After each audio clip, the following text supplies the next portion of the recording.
കൊല്ലം പുനലൂരിൽ മുസ്ലിം league സ്ഥാനാർത്ഥിക്കെതിരെ മത്സരിക്കാനുള്ള തീരുമാനത്തിൽ നിന്ന് കോൺഗ്രസ് നേതാവ് നെൽസൺ സെബാസ്റ്റ്യൻ പിന്മാറി. ടീം യുഡിഎഫിനായി പ്രവർത്തിക്കാൻ പ്രാദേശിക കോൺഗ്രസ് നേതൃത്വം തീരുമാനിച്ചു.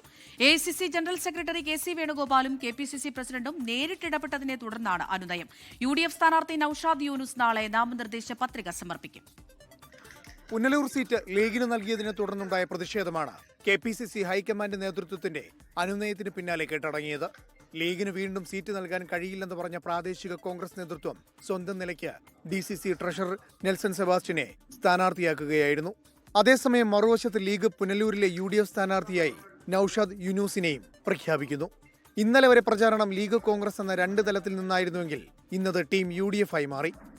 ഐക്യ ജനാധിപത്യ മുന്നണിയുടെ ടീം യുഡിഎഫ് ഫുൾ സെറ്റായി കഴിഞ്ഞു. എല്ലാം സജ്ജമായി കഴിഞ്ഞു.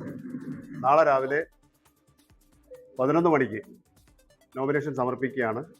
ഞങ്ങളുടെ ഈ ടീം വളരെ സജ്ജമായി, വളരെ ആത്മാർത്ഥമായി നാളെ മുതൽ ഇന്ന് ഈ നിമിഷം മുതൽ രംഗത്തിറങ്ങാനായിട്ട് സജ്ജമായി കഴിഞ്ഞിരിക്കുകയാണ്.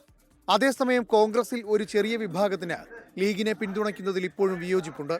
ഡിസിസി ജനറൽ സെക്രട്ടറി കൂടിയായ സഞ്ജയ് ഖാൻ സ്ഥാനാർത്ഥിത്വം പ്രഖ്യാപിച്ചിരിക്കുകയാണ്. ജനകീയ സ്വതന്ത്ര സ്ഥാനാർത്ഥിയായി മത്സരിക്കുമെന്നാണ് ഭീഷണി. 24 കൊല്ലം.